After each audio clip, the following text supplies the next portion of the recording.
Assalamualaikum warahmatullahi wabarakatuh.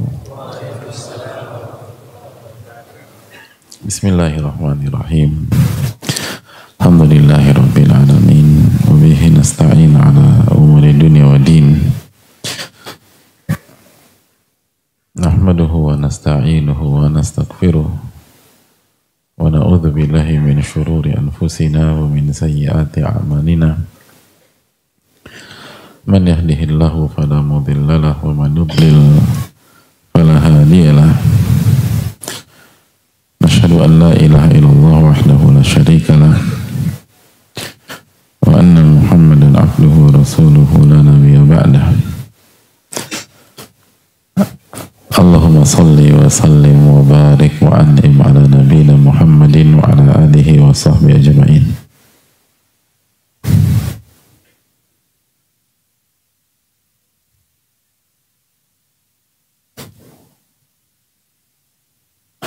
Alhamdulillah, kita panjatkan puji dan syukur kita kepada Allah Tabaraka wa Ta'ala atas segala nikmat dan karunia Allah berikan dan Allah limpahkan kepada kita, sebagaimana salawat dan salam semoga tercurah kepada Rasulullah alaihi salatu wassalam serta para keluarga, para sahabat dan orang-orang yang istiqomah berjalan di bawah naungan sunnah beliau sampai hari kiamat kelak.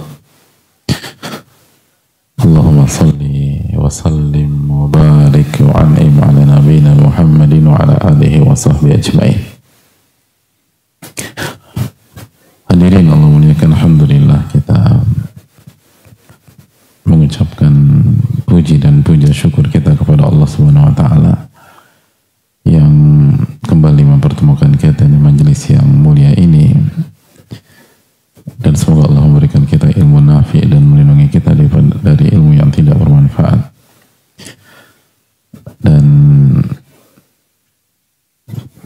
kita harus bersyukur kepada Allah Subhanahu wa taala karena kita kembali dipertemukan dengan bulan Dzulqa'dah, satu dari 4 bulan haram, satu dari 4 bulan mulia yang Allah firmankan dalam surat At-Taubah ayat 36. Minha arba'atun hurum,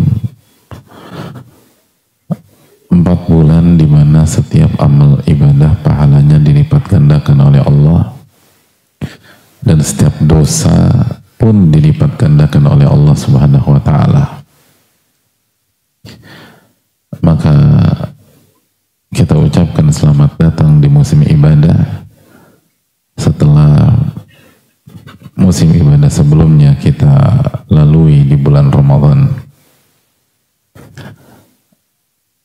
Maka setiap kita hendaknya kembali menginjak pedal gas di bulan ini dan kembali meningkatkan kualitas takwa dan amal ibadah kita, dan semakin berhati-hati ketika berhadapan dengan potensi dosa, karena sekali lagi setiap amal soleh dinilai berbeda, sebagaimana dosa pun dilipat gandakan oleh Allah Subhanahu wa taala. Maka semoga kita bisa melewati hari-hari ini dengan amal soleh, dan itu semua karena taufik dari Allah Subhanahu wa taala. Dan semoga Allah menjaga diri kita dan menjaga iman kita di bulan ini. Amin ya rabbal alamin. Dan kita harus yakin bahwa amal soleh seperti kajian di sore hari ini itu pahalanya jauh lebih besar daripada kajian di pekan-pekan yang lalu yang bukan bulan haram atau bukan bulan Ramadan. Dan ini harus membuat kita lebih semangat, lebih berharap, dan lebih bersyukur kepada Allah Subhanahu wa taala. Karena sekali lagi hitungan pahala dan keberkahan di kajian sore hari ini berbeda dibanding pekan lalu. Maka maksimalkan sebaik-baiknya kebersamaan di bulan Dzulqa'dah ini. Hadirin Allah muliakan, sebagaimana salawat dan salam semoga tercurah kepada Rasulullah SAW beserta para keluarga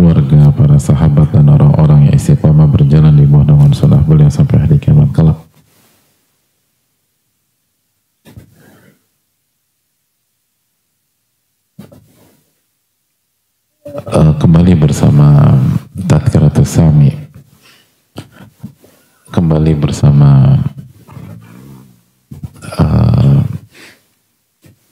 Adabul Ilm, atau buku yang mengajarkan kepada kita tentang adab dengan ilmu.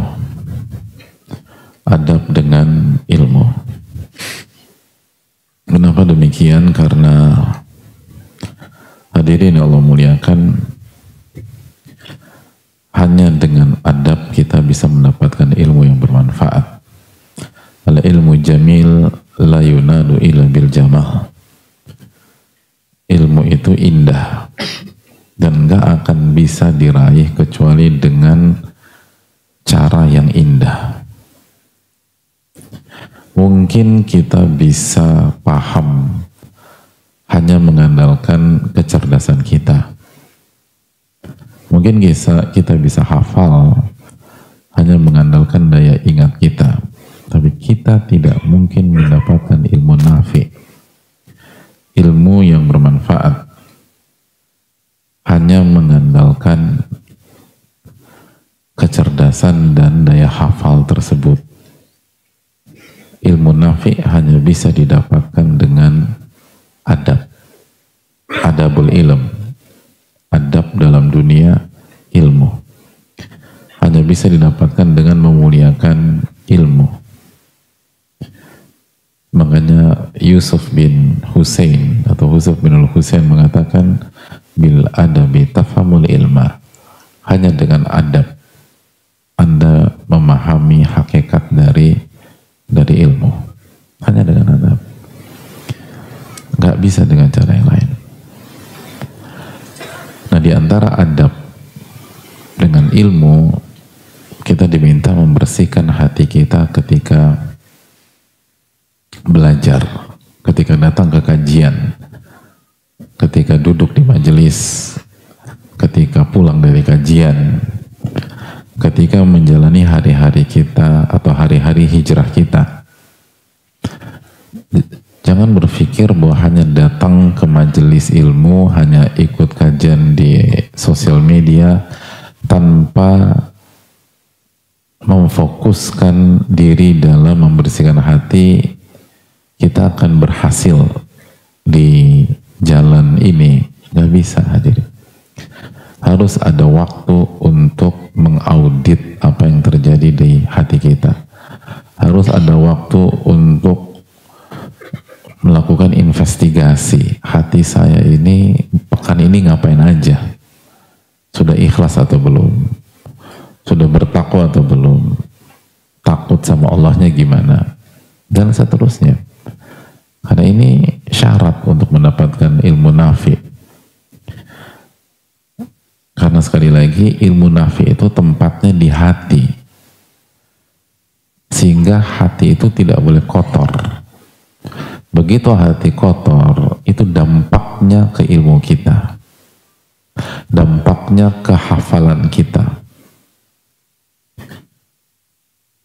Mungkin ya, bagi orang yang baru belajar beberapa saat butuh waktu untuk memahami ini. Tapi bagi orang yang punya pengalaman di dunia ilmu tahunan, belasan tahun, puluhan tahun, itu akan mudah memahami hal ini. Akan mudah, bahwa hanya datang ke kajian saja nggak cukup. Hanya mengerti apa yang disampaikan saja nggak cukup. Hanya banyak hafalan saja nggak cukup. Semua itu harus dibarengi dengan tathhirul qulub, membersihkan hati. Dan di antara penyakit hati yang harus kita bersihkan adalah ihtiqarun nas walau kanu dunah, meremehkan manusia walaupun memang mereka di bawah kita. Jangan pernah meremehkan orang walaupun jelas orang itu levelnya di bawah kita. Kalau bahasa bapaknya, ya jangan rendahkan walaupun orang itu rendah gitu loh, nggak boleh. Itu aib di dunia ilmu. Dan ketika kita rendahkan orang lain, maka kita nggak akan dapat ilmu nafi, nggak akan. Sepintar apapun, secerdas apapun, sehebat apapun, nggak akan. Makanya itu kultur dunia ilmu. Ada banyak orang belajar tapi nggak tahu budaya dan kultur di dunia ilmu. Dan salah satu penyebabnya karena nggak baca buku-buku para ulama. Hadirin Allah muliakan.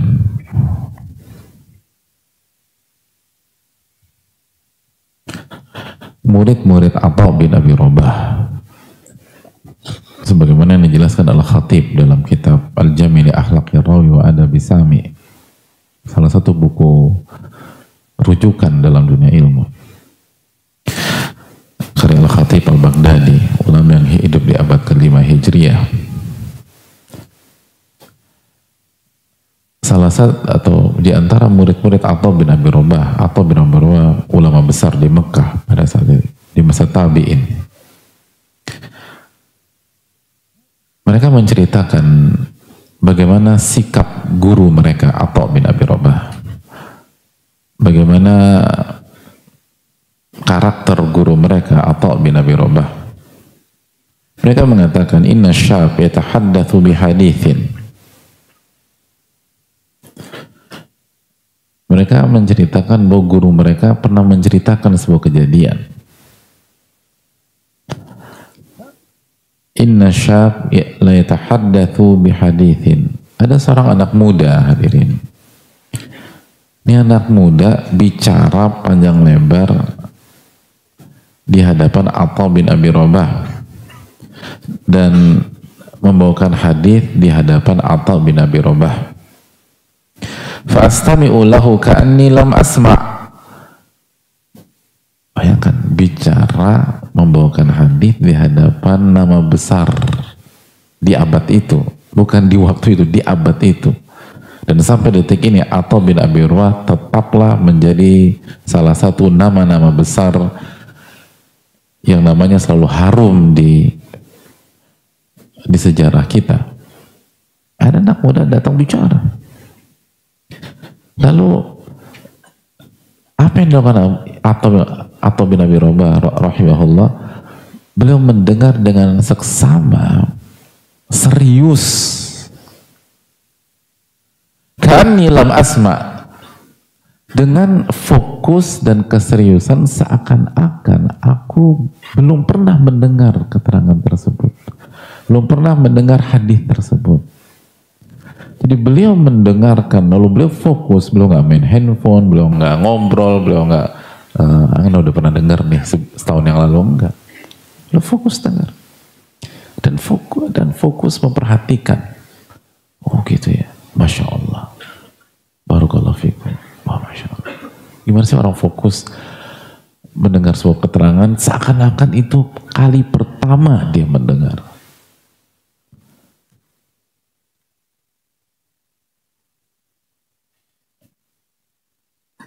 Konsentrasi full dari awal sampai akhir. Lalu setelah anak muda itu pergi, Atha bin Abi Rabah mengatakan, walaqad sami'tuhu qabla an yulad. Saya sudah mendengar hadis dan keterangan tersebut sebelum dia lahir. Sebelum dia lahir sudah pernah dengar. Tapi begitulah dunia ilmu, hadirin. Gak ada sok-sokan, gak ada sok jago. Ini dunia ilmu. Bukan ajang show of force. Ini bukan pameran, ini bukan fair, bukan. Ini taman dari taman-taman surga. Idza marartum bi riyadil jannati farta'u Apabila kalian melewati salah satu taman-taman surga, maka singgahlah di taman tersebut, kata Nabi SAW. Lalu para sahabat bertanya, wa ma hiya riyadul jannah ya Rasulullah? Apa yang dimaksud dengan taman surga ya Rasulullah? Hilaqud dzikr, halaqah dzikir atau ilmu. Halaqah dzikr atau bukan panggung untuk meremehkan orang, untuk menjatuhkan orang, untuk menertawakan orang. Bukan. Ini panggung, dan bukan panggung hadirin. Ini adalah taman dari taman-taman surga. Nah, banyak orang berpikir, karena nggak ngerti konsep, berpikir ini sama saja dengan yang lain. Ini berbeda.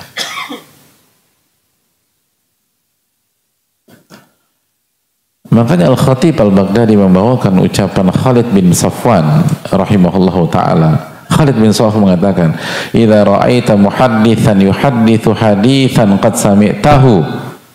Apabila engkau mendengar seorang muhaddits menyampaikan sebuah hadis yang engkau telah mendengar sebelumnya, engkau udah tahu sebelumnya. Au yukhbiru khabaran qad alimtahu, dan dia menyampaikan khabar atau athar atau riwayat yang engkau sudah mengetahuinya. Fala tusyarikhu fi, jangan ikut-ikutan, jangan potong pembicaraannya, jangan nimbrung, jangan hirsan ala an tu'allima man hadaraka annaka qad alimta. Jangan nimbrung, jangan masuk ke pembicaraan tersebut, jangan bicara untuk menunjukkan kepada audiens yang lain, untuk menunjukkan kepada orang-orang yang ada di sana bahwa Anda udah ngerti dan Anda udah tahu, Anda udah paham dan Anda udah pernah mendengarnya. Fa inna dzalika khiffatun nusu adab. Itu karakter yang kerdil dan adab yang buruk. Hadirin, selamat datang di dunia ilmu. Itu dunia ilmu, hadirin. Gak boleh bicara. Walaupun kita udah pernah dengar, walaupun kita lebih jago daripada dia, diam aja. Apalagi untuk menunjukkan bahwa saya juga ngerti loh, saya paham. Dan orang-orang yang punya maklumat, yang terpelajar, kalau ingin menjelaskan kepada pihak lain bahwa dia juga paham, kan caranya nggak vulgar, hadirin. Nggak mengatakan, saya paham, saya paham, saya. Kan nggak begitu. Itu terlalu vulgar lah. Tapi kan orang-orang cerdas itu main isyarat. Allah mengatakan innal labiba bil isyarati yafhamu. Orang yang cerdas itu hanya dengan isyarat paham. Jadi kalau dia ingin menyampaikan sebuah pesan, dia pakai tersirat. Misalnya teman kita menyampaikan sebuah hadis Sahih Bukhari, terus kita katakan, ya hadis itu pun juga diriwayatkan Muslim dalam kitab Sahihnya, Tirmidzi, Abu Dawud, An-Nasai, Imam Ahmad, dan Al-Mubarakfuri punya syarah tentang masalah itu. Lalu juga kita bisa cek di Aunil Ma'bud. Pertanyaan, yang nanya siapa mas? Gitu. Kan gak ada yang nanya apakah ada riwayat yang lain. Ngapain Anda terangkan demikian? Gitu. Atau misalnya kita mau nanya kepada seseorang ustadz atau guru, ustadz apa hukumnya tentang sholat berjamaah bagi laki di masjid? Karena sebagaimana kita ketahui terjadi khilaf para ulama, ada yang mengatakan fardu kifayah, ada yang mengatakan sunnah muakkadah, bahkan Dhahiriyah mengatakan itu, terus dijelaskan, dan Syafi'iyah membawakan dalil bla bla bla bla bla bla bla. Maka kira-kira menurut Ustaz mana yang rojih? Ngapain disyarah gitu? Anda kan mau bertanya, bukan mensyarah sebuah permasalahan. Buat apa? Ustaz Anda nggak tahu. Kalau Ustaz Anda nggak tahu, jangan nanya beliau. Ada banyak cara untuk menunjukkan. Kata para ulama, kalau ada orang bicara, Anda diam aja. Hormati dia, hormati. Itu nggak punya adab. Itu tidak punya adab. Makanya Ibrahim bin Junaid mengatakan, karena ba'dul hukama yaqul, Ibrahim bin Junaid masih dibawakan Al-Khatib rahimahullah. Kana ba'dul hukama yaqul inna minal adabi alla yusharika ar-rajulu ghairahu fi hadithi wa in kana a'lama bihi minhu. Salah satu adab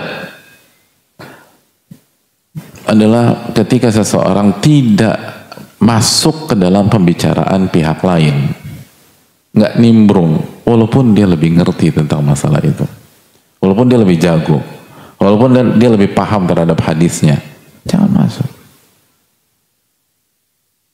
Makanya ada sebuah bait mengatakan wala tusyarik fil hadithi ahlahu wa in arafta fara'ahu wa aslah. Wala tusyarik fil hadithi ahlahu wa in arafta fara'ahu wa aslahu. Anda jangan masuk ke dalam sebuah pembicaraan walaupun Anda paham secara detail baik substansinya maupun cabang-cabang pembicaraan dari substansi tersebut. Nggak usah bicara. Kecuali kalau dibutuhkan, kecuali kita memang harus bicara, nggak perlu. Dan meninggikan diri, baik langsung maupun tidak langsung, lalu Anda jatuhkan orang lain, nggak pantas.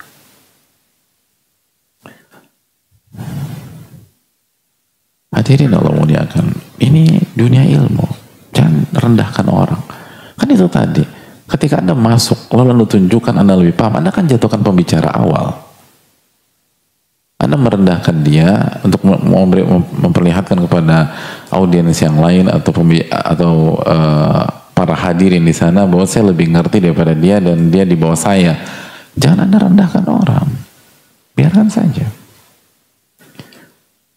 Makanya para ulama mengatakan al-ibrah laysat biman rafa'ahu rayah wa innama idza irtafa'atir rayah. Parameternya bukan siapa yang mengangkat bendera, tapi parameternya bagaimana bendera itu berkibar. Nggak harus dengan kita, hadirin. Itu adab, itu menunjukkan hati yang bersih. Karena kalau kita sudah merendahkan orang, bahaya. Nggak mungkin ilmu bermanfaat itu mustahil. Serius. Karena kalau kita sudah rendahkan orang, walaupun dengan dalih dia rendah, dia berbuat salah, dia melakukan kekeliruan, Anda rendahkan orang, maka kita masuk ke dalam kotak yang bernama kesombongan. Karena Nabi SAW ketika berbicara tentang kesombongan dalam hadis Muslim, apa kata Nabi SAW? Al-kibru batarul haqq wa ghamtun nas. Sombong adalah sikap menolak kebenaran dan meremehkan orang. Itu ngeri, hadirin. Dan kalau kita dicap orang yang sombong oleh Allah, mungkin bukan oleh teman kita, mungkin bukan oleh sahabat kita, mungkin bukan oleh lingkungan kita, tapi oleh Allah. Kalau kita dicap sebagai orang sombong karena kita remehkan orang, kita jatuhkan orang, kita rendahkan orang, maka kita masuk ke dalam surat Al-A'raf ayat 146. Sa'asrifu an ayati alladhina yatakabbaruna fil ardi bighairil haqq. Aku akan palingkan ayat-ayatku dari orang yang menyombongkan diri di atas permukaan bumi tanpa hak. Wa iyyaraw kulla ayatin la yu'minu biha. Walaupun mereka melihat seluruh ayat-ayat Allah, mereka nggak akan beriman, hadirin. Walaupun mereka membaca ayat syar'iyah, kauniyah, nggak akan beriman. Walaupun khatam Al-Quran, tahu tafsir dari Al-Fatihah sampai An-Nas, Allah mengatakan nggak akan beriman. Wa iyyaraw sabila rusydi la yattakhidhuhu sabila. Dan kalau mereka melihat jalan kebenaran, jalan yang lurus, jalan siratal mustaqim, mereka tidak akan memilih jalan tersebut sebagai jalan kehidupan mereka. Wa iyyaru sabilal ghayy yattakhidhuhu sabila. Dan begitu mereka melihat jalan kesesatan, mereka pilih jalan tersebut. Dzalika bi annahum kadzdzabu bi ayatina. Itu sebabnya karena mereka mendustakan ayat-ayat kami. Wa kanu anha ghafilin, dan mereka mereka adalah orang-orang yang lalai. Ini ngeri. Makanya tadi kita kata, kalau sudah meremehkan orang, nggak akan dapat ilmu yang bermanfaat. Kenapa? Sombong. Kalau udah sombong, mau ngaji sehari 3 kali, bukan seminggu 3 kali, sehari 3 kali, atau seharian tuh isinya kajian semua, nggak akan berubah. Nggak akan berubah. Walaupun paham, hafal, ngerti, hatam, nggak akan berubah. Allah mengatakan, wa yaraw kulla ayatin la yu'minu biha. Walaupun mereka melihat seluruh ayat-ayat Allah, mereka nggak akan beriman. Fir'aun hadirin, itu ngelihat laut terbelah di depan matanya. Bukan 1 jalan, 12 jalan. Gak beriman. Gak beriman.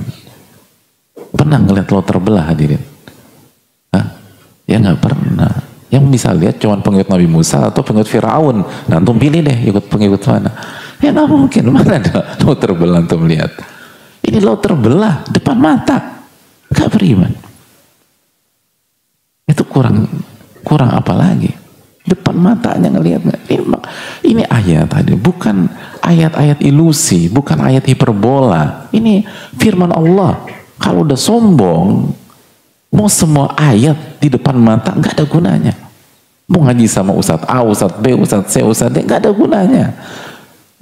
Oke, nggak usah pakai Ustadz, mau ngaji ke ulama A, ulama B, ulama C, nggak ada gunanya. Kalau Anda sombong nggak ada gunanya. Nggak akan berubah.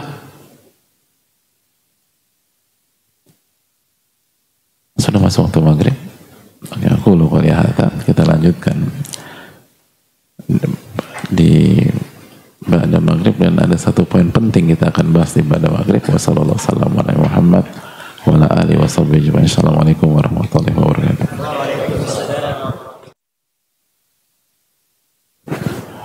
Assalamualaikum warahmatullahi wabarakatuh. Bismillahirrahmanirrahim. Alhamdulillahirabbil alamin. Wa bihi nasta'in ala umuri dunya waddin. Wassalatu wassalamu ala asyrafil anbiya wal mursalin wa ala alihi wa sahbihi wa man sara ala nahjihi bi ihsanin ila yaumiddin wa ba'd. Allahumma shalli wa sallim wa barik wa an'im ala nabiyyina Muhammadin wa ala alihi wa sahbihi ajma'in.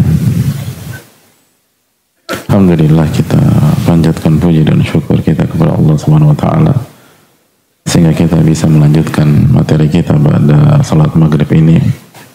Sebagaimana salawat dan salam semoga tercurah kepada Rasulullah alaihi salatu wassalam beserta para keluarga, para sahabat dan orang-orang yang istiqomah berjalan di pegangan sunnah beliau sampai hari kiamat kelak.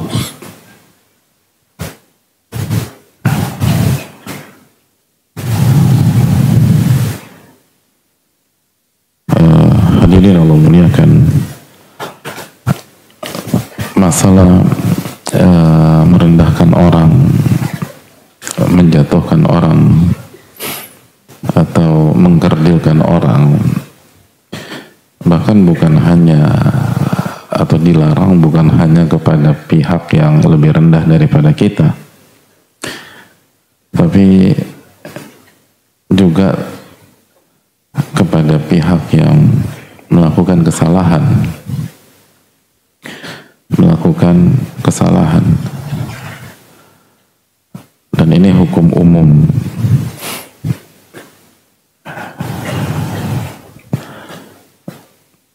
Ibnu Al-Qayyim rahimahullah ta'ala, salah satu ulama besar, menjelaskan sebuah statement, wa kullu ma'siyatin ayyarta biha akhak fahiya ilaik. setiap maksiat yang menyebabkan Anda nyinyir kepada saudara Anda, merendahkan saudara Anda, menjatuhkan saudara Anda, maka akan berbalik kepada Anda.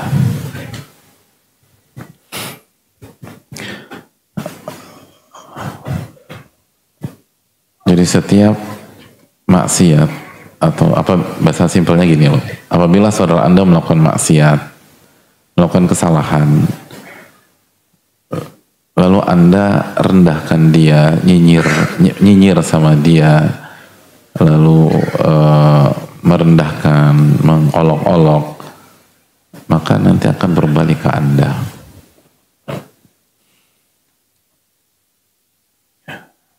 Apa maknanya? Dijelaskan Ibnu Qayyim rahimahullah, ada dua makna. Dan ini penting hadirin. Makna yang pertama, annaha sa'iratun ilaika wa la budda an ta'malaha.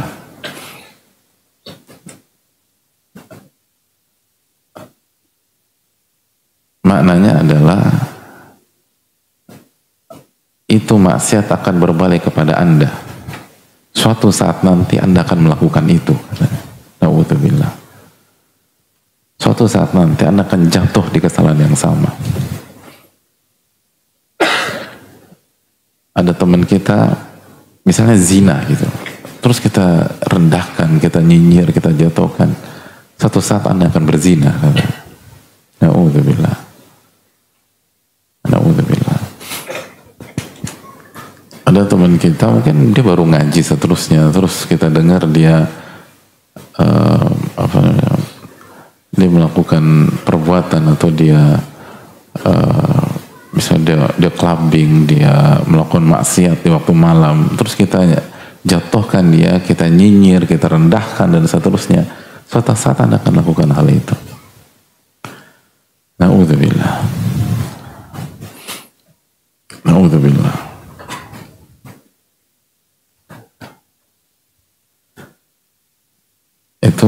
Itu fatal.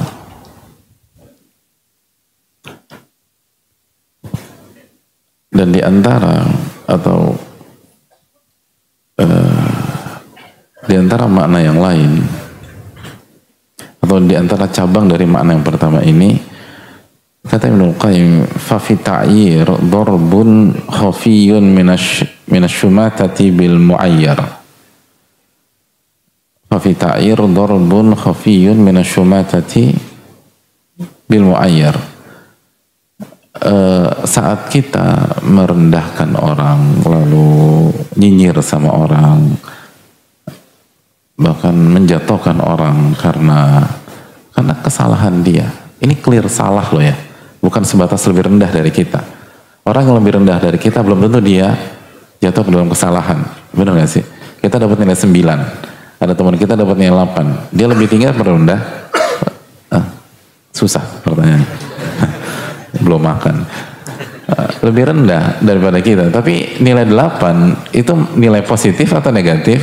Positif, masih oke lah, dapat nilai 8 masih bisa senyum, ketawa, tapi jelas dia lebih rendah daripada kita. Nah, pembahasan kita ini jelas-jelas maksiat gitu loh, ini tentang jatuh ke dalam kesalahan, jatuh dalam kekeliruan. Kalau Anda rendahkan, Anda jatuhkan, suatu saat nanti Anda akan lakukan itu. Na'udzubillah. Lalu berikutnya, fa fi ta'yiri darbun khafiyun minasy-syumatati bil mu'ayyar. Pada saat seseorang merendahkan saudaranya, menjatuhkan saudaranya, ada sebuah makna yang halus dalam bentuk nyinyiran, yang terkandung dalam nyinyiran dan merendahkan tersebut. Apa makna yang halus tersebut? Syumatata, kita merasa senang. Kita merasa di atas di saudara kita yang jalan. Kita kayak syumata itu kayak gembira di atas kesengsaraan orang. Senang di atas kesalahan orang. Dan ini terselubung. Jadi dengan mudah mungkin diklarifikasi atau dibantah gitu loh oleh kita. Kalau kita yang nyinyir gitu. Enggak, Anda nggak nyinyir kok. Emang nggak kelihatan, nggak terlalu terlihat. Makanya kata para ulama, dorbun khofi, Ini sebuah makna yang sangat halus, sangat terselubung. Kenapa? Karena sekali lagi dunia itu apa hadirin? Agak nyebelin pertanyaannya, banyak. Dunia itu kan banyak banget, dunia itu fana, dunia itu rendah, dunia itu. Hadirin Allah muliakan, dunia itu adalah ajang kompetisi. Ajang kompetisi. Ajang kompetisi. Persaingan dunia itu. Suka atau nggak suka. Dan itu yang Allah firmankan. Dalam surat Al-Hadid ayat 20 Allah berfirman, "Ya'lamu annamal hayatud dunya la'ibun wa lahwun wa zinatun wa tafakhurun bainakum wa takathurun fil amwali wal aulad." Ketahuilah sesungguhnya dunia itu permainan,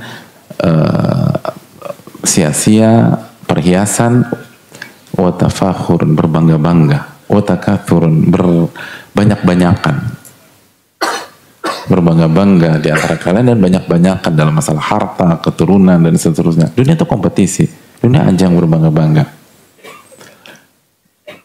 Nah, untuk memenangkan sebuah kompetisi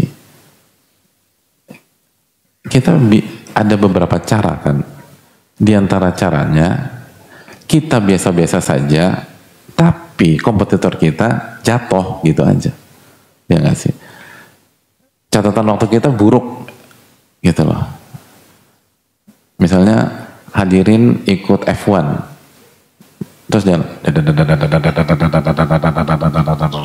tapi semua kompetitor jatuh gitu loh. Kira-kira juara berapa? Juara 1 gitu. Walaupun jalannya gitu loh. Juara 1 karena semuanya jatuh. Maka kejatuhan pihak lain menguntungkan kita apa enggak? Menguntungkan. Di situ ujian keikhlasannya. Itu. Makanya kalau kita langsung baca keterangan para ulama dalam hadirin, dalam. Dan nggak bisa ini perenungan tuh nggak bisa. Ini ilmu harus berdasarkan wahyu lalu keterangan para ulama kita. Itu katanya. Jadi jangan mengatakan, oh saya nggak diuntungkan. Enggak, Anda diuntungkan. Anda diuntungkan. Sadar atau nggak sadar. Karena dunia itu adalah kompetisi, tafakhur, wa takatsur. Kecuali bagi orang yang ikhlas. Kecuali bagi orang yang ikhlas. Nggak semua orang demikian, jelas lah, nggak semua. Tapi secara umum dunia itu demikian. Nah, tinggal kita jujur atau tidak dalam masalah ini. Apakah kita jujur atau tidak? Tapi kejatuhan pihak lain itu menguntungkan. Makanya orang-orang yang akan berhasil adalah apa yang Allah firmankan dalam surat Al-Qasas ayat 83, tilka darul akhirah naj'aluha lilladzina la yuriduna 'uluwan fil ardi wala fasada. Kampung akhirat Allah persiapkan, Allah buat dan Allah persiapkan untuk orang-orang yang tidak ingin ketinggian di permukaan bumi. Gak mau deh. Dia gak mau ketinggian di kehidupan dunia. Wala fasada, dan dia gak mau buat kerusakan. Wal aqibatu lil muttaqin, dan ending selalu untuk orang-orang yang bertakwa. Jadi hadirin Allah muliakan. Sekali lagi, nyinyir kepada saudara kita yang salah, yang keliru, yang maksiat, itu syumatata, itu bentuk kegembiraan terselubung atas kesalahan dia. Dan ada sebuah hadis hadirin. Hadis ini dikatakan Imam Tirmidzi hasanun gharib.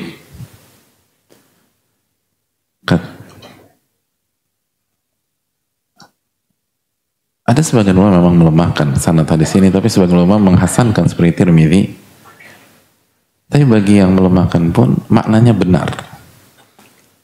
Dalam hadis ini, la tudhiri syumatata li akhik fayarhamuhullah wa yabtalik. Anda jangan menunjukkan kegembiraan ketika saudara Anda terjatuh, ketika saudara Anda salah, ketika saudara Anda bermaksiat, ketika saudara Anda khilaf. Jangan senang, karena bisa jadi saudara Anda lah yang disayangi oleh Allah, lalu Allah uji Anda dan memberikan bala kepada Anda. Alhamdulillah. Ketika saudara kita melakukan terjatuh, khilaf atau maksiat hari ini, hadirin, hidup belum selesai. The jury is still out. Perjalanan masih berjalan. Bisa jadi besok Anda yang jatuh. Bisa jadi lusa Anda yang jatuh. Bisa jadi pekan depan Anda yang terpuruk. Bisa jadi bulan depan Anda yang khilaf dan saudara Anda tobat dari kesalahannya. Disayang sama Allah SWT. Dia husnul khatimah ketika wafat, Anda su'ul khatimah, na'udzubillah, thumma na'udzubillah. Ini belum selesai. Jangan selebrasi sebelum berakhirnya sebuah kompetisi. Kalau ini dianggap sebuah kompetisi, belum selesai. Lihat bagaimana paradigma berpikir para ulama, dan bagaimana kita menunjukkan betapa pentingnya ilmu yang benar. Bagaimana belajar dari para ulama kita. Ini belum selesai. Bisa jadi yang dirahmati Allah bukan Anda, tapi dia. Kita udah jelek, dah ini masa pezina begini, minum khamr, bla bla bla, nggak pantas, dan lain sebagainya. Bisa dia yang dirahmati. Anda diuji dan Anda gagal dan Anda hancur. Na'udzubillah. Jadi hati-hati ya sekarang. Itu poin. Poin yang berikutnya, makna yang lain dari hadis di atas atau dari statement di atas. Statementnya apa sih? Setiap maksiat yang membuat Anda merendahkan, nyinyir kepada saudara Anda, maka akan berbalik kepada Anda. Itu kerangka apa? Itu tema besarnya. Jadi jangankan orang yang di bawah Anda, yang benar-benar terjatuh saja, jangan Anda rendahkan. Oke, makna yang berikutnya, kan kita katakan ada lebih dari satu makna. Kata Ibnu Qayyim rahimahullahu ta'ala, wa yahtamilu an yurida anna ta'iraka li akhika bi dhanbihi a'zamu ithma min dhanbihi wa ashaddu min ma'siyatihi. Maksud dari statement di atas, kata para ulama seperti Ibnu Qayyim rahimahullah ta'ala, bahwa nyinyiran Anda, ketika Anda merendahkan dia, menjatuhkan dia, dan nyinyir kepada dia, itu dosanya lebih besar daripada dosa dia. Dan lebih parah daripada maksiatnya. Makanya salah satu talbis iblis, salah satu game yang dimainkan oleh iblis dalam kehidupan, kita seringkali hanya fokus pada sebuah tindakan, benar atau salah.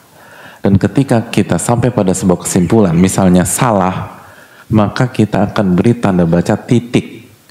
Padahal ketika kesimpulannya adalah salah, itu belum titik, itu masih koma. Ada sebuah kalimat tanya yang harus kita jawab. Bagaimana merespon kesalahan?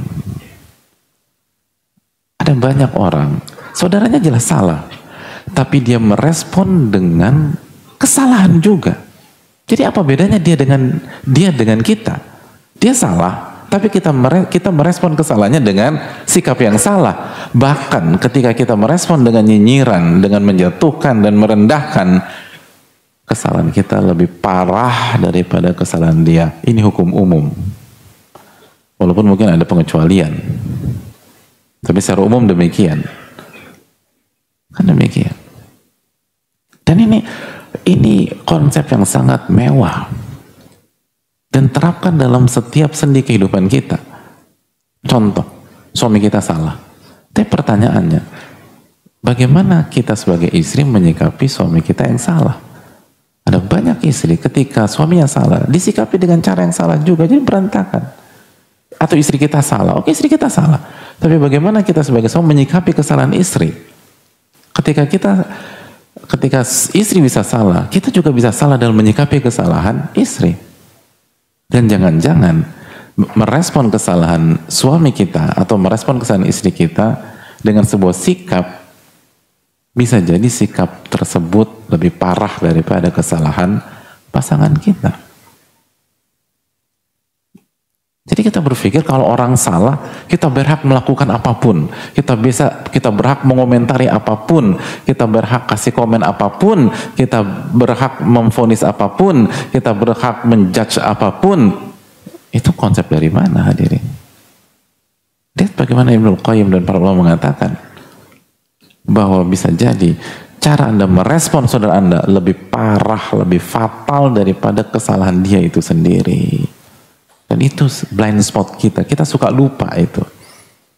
Akhirnya kita terjebak di dalam sebuah kesalahan yang lebih parah daripada kesalahan dia.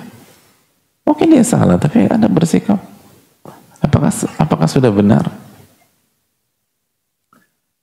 Ini penting. Hadirin Allah muliakan.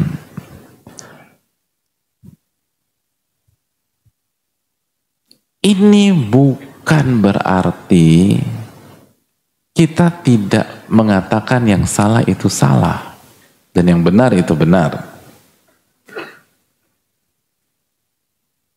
Atau seseorang tidak amar ma'ruf nahi mungkar. Seseorang tidak meluruskan kesalahan saudaranya atau mengatakan yang dilakukan itu salah.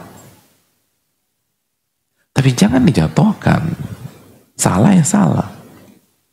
Bahkan kalau berhak dihukum, dihukum. Tapi jangan dijatuhkan, jangan dinyinyiri, jangan direndahkan, diinjak-injak, kehormatannya direcehkan. Apa hak kita? Makanya Al-Imam Al-Qayyim membawakan sebuah hadis Nabi SAW yang harus kita renungkan. Kata Nabi kita SAW, "Idza zanat amatu ahadikum." Idza zanat amatu ahadikum. Apabila seseorang wanita di antara kalian berzina, atau hamba saya perempuan kalian berzina, fal yukim alaihal hadda, maka tegakkan hukum had, tegakkan hukum, wala yutharrib, ini, dan jangan direndahkan wanita tersebut, jangan dinyinyirkan, jangan dijatuhkan. Hukum kalau memang harus dihukum, hukum aja. Tapi jangan dijatuhkan.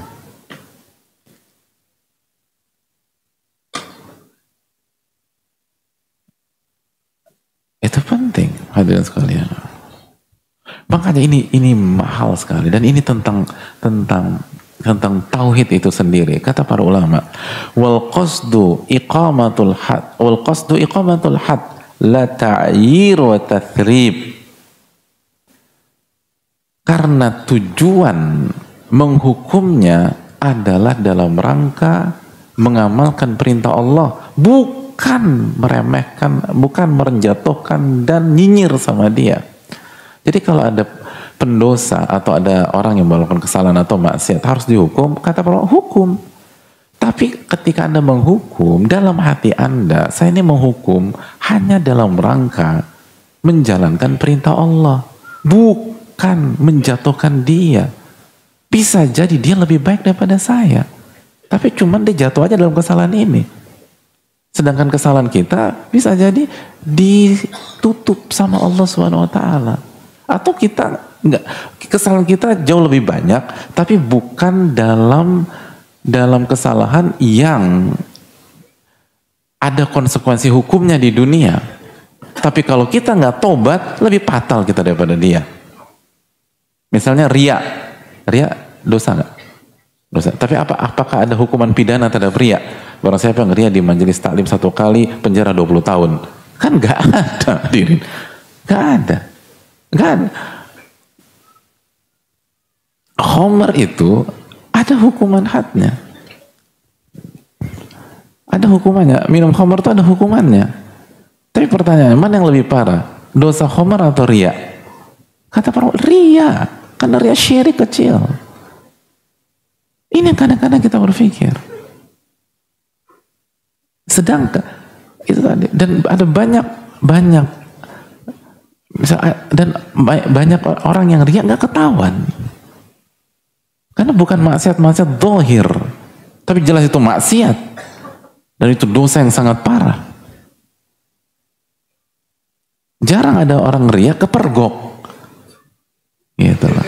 Iya kan, jarang, susah gitu loh. Gimana? Nah, lo riya lo gak susah, tapi orang minum keras gampang kepergok, orang ngisep ganja gampang kepergok, orang check in sama wanita yang bukan mahramnya bisa kepergok, tapi orang riya susah. Tapi apakah orang kepergok itu lebih parah daripada orang yang riya?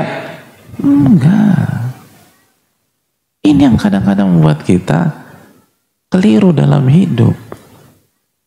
Makanya bahkan sampai ini poin, sampai menyikapi orang yang salah saja. Bahkan silakan Anda hukum kalau memang aturannya dihukum, tapi bukan berarti ketika Anda menghukum dia, Anda berhak merendahkan dia, Anda berhak menjatuhkan dia, dan Anda lebih baik daripada dia. Belum tentu eksekutor lebih baik daripada yang dieksekusi.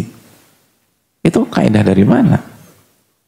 Makanya ketika seorang wanita berzina, muhsanah, lalu meminta untuk dieksekusi, lalu dieksekusi oleh Nabi kita SAW, lalu ada sosok, ada pihak yang nyinyir sama wanita tersebut. Apa kata Nabi? La tasubbuha, jangan Anda cela dia. Wih, marah Nabi SAW, dibela. Padahal berzina ini wanita, dibela sama Nabi SAW. Lalu Nabi SAW mengucapkan kalimat yang sangat tinggi. Qattabat taubatan lawuzi'at ala sab'ina min ahlil Madinah lawasi'athum. Wanita ini sudah bertaubat dengan sebuah taubat yang apabila taubatnya dibagi-bagikan ke 70 orang Madinah, mengcover dan mencukupi mereka semua. Allahu Akbar. Jangan ada yang cela, kita nggak pernah tahu. Oke, dia jatuh dalam kesalahan, clear itu, confirm dia salah minggu lalu. Ada yang ngelihat dia kemarin. Siapa yang bisa memastikan hari ini dia belum bertobat kepada Allah? Bisa jadi benar kita ngelihat dengan mata kepala kita, ada saksi dia melakukan hal yang memalukan itu kemarin ba'da Isya. Siapa yang bisa memastikan malam seperti kemarin dia nggak bertobat kepada Allah? Bisa jadi kita nyinyirin dia besok paginya, sebelum subuh dia sudah menangis ke air mata taubat kepada Allah. Dan itu tadi, akhirnya Allah hukum akan jatuh ke dalam kesalahan tersebut sebelum kita wafat. Na'udzubillah.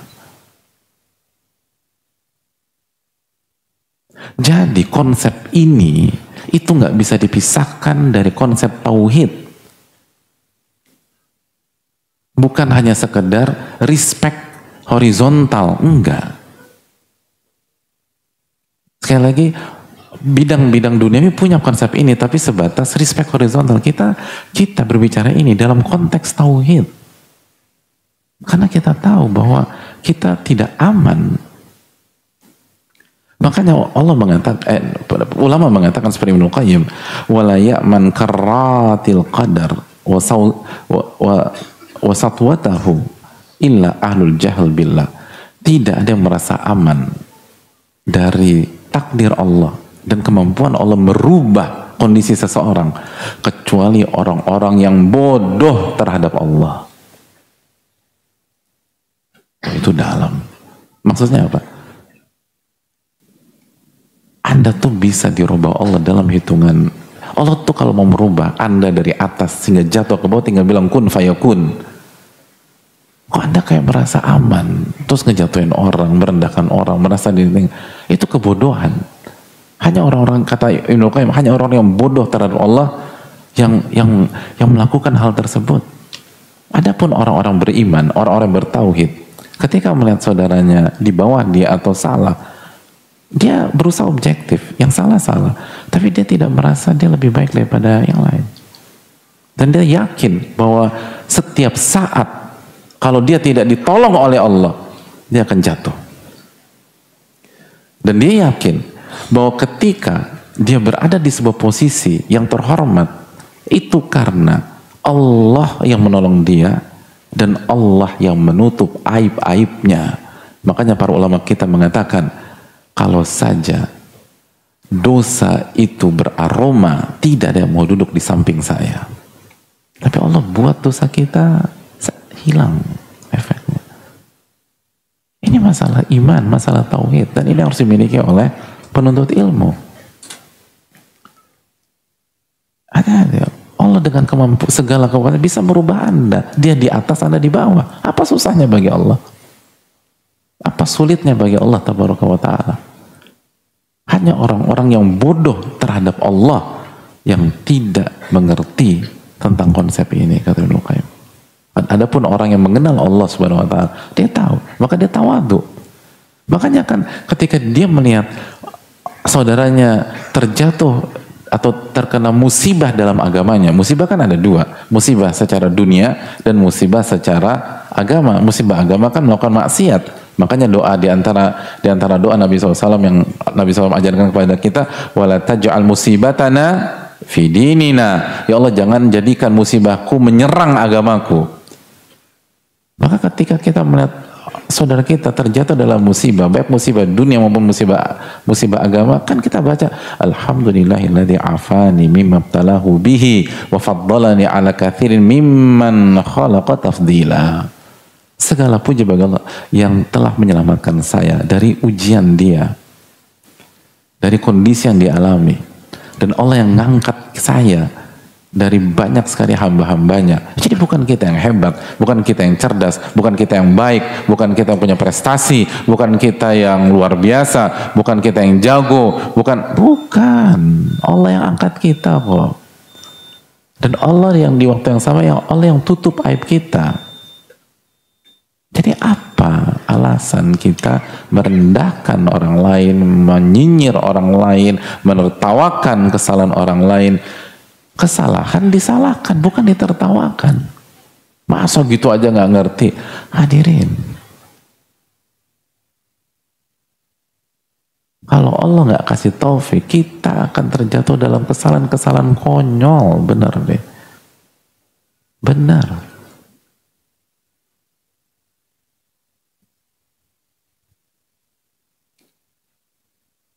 Itu hal penting. Jadi jangan pernah menganggap diri kita hebat. Ini nggak bisa dipisahkan dari mentauhidkan Allah Subhanahu Wa Taala. Ini praktek tauhid. Benar nggak kita mengesahkan Allah dan membesarkan Allah, mengagungkan Allah Subhanahu Wa Taala? Boy, ini dalam hadirin. Makanya orang yang bisa bermain di level ini, maka dia yang akan mendapatkan ilmu nafi, ilmu yang bermanfaat. Itu karena itu menunjukkan bahwa hatinya penuh dengan tauhid dan ma'rifatullah, dan dia sadar bahwa dirinya hanyalah hamba yang hina, dan tidak punya kedudukan sama sekali di sisi Allah Subhanahu Wa Taala. Kalaupun dia dihormati orang, itu hanya karena Allah yang mengangkat derajatnya dan Allah menutup aib-aibnya tersebut. Bukan karena dia hebat atau dia jago. Dan terapkan konsep ini mulai dari lingkungan terdekat kita, dengan pasangan kita, anak-anak kita, orang tua kita. Ada banyak anak-anak kecewa dengan kesalahan orang tuanya. Sombong sekali kita sebagai anak. Emang gampang didik anak gitu loh. Maafkan, orang tua kita salah-salah, tapi jangan dihukum gitu loh dengan versi kita. Nggak mau ngajak bicara beliau, nggak mau ngunjungin beliau, nggak mau tahu tentang beliau. Anda merasa lebih hebat gitu, Anda merasa lebih suci. Itu Pak. Jadi sekali lagi, ini masalah kesombongan, tapi kesombongan terselubung.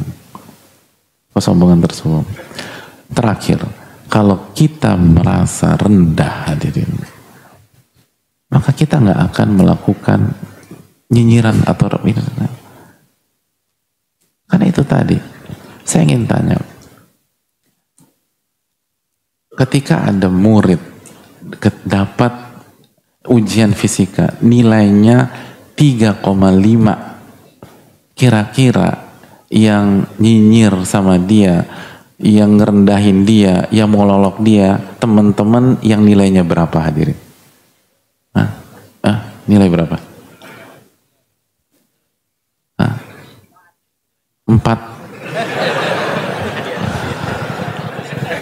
Siapa yang bilang 4 tadi? Ya Allah, 3,5. Antum cuman menang 0,5 aja udah bisa ngeri. Cuman menangnya 0,5 itu loh. Sama-sama gagal. Sama-sama harus remake. Menangnya cuma 0,5. Udah berani loh, Allah. Ini sama. Ya Allah. Antum sama dia di percaturan dunia sama-sama, ya itulah gitu. Kok ya Allah, berarti parah kita hadirin. Ya gini, ya Allah. Kan logika sederhana yang ngeremehin dia kan dapat 9, dapat 8, 8,5. Adapun yang dapat 3,5, 3,6, 3,7, 4. Nggak akan inilah. Emang ada gitu orang dapat 3, atau 3,4? Dia denger ya. Mikir, pakai otak. Belajar yang bener. Jangan main terus. Lo bikin malu gue aja. Emang lo berapa? 4. Gak cocok gitu. Wah, sempat suruh mikir-mikir gimana sih? Gitu. Kita ini pendosa, teman kita berdosa, kita berdosa. Saudara kita melakukan kesalahan, kita melakukan kesalahan. Kullu bani Adam khata. Kalau kita benar merasa rendah, gak akan kita nyinyirin orang. Tapi tetap kita berkata yang salah itu salah. Tapi melangkah lebih jauh daripada itu enggak. Karena kita juga tahu betapa hinanya diri ini, betapa rendahnya diri ini, dan betapa pendosanya diri ini. Itulah hakikat dari ilmu nafik. Aku qouli hadza wa astaghfirullahi wa lakum subhanahu wa ta'ala la ilaha illa anta astaghfiruka wa atubu ilaik. Assalamualaikum warahmatullahi wabarakatuh. Syukran.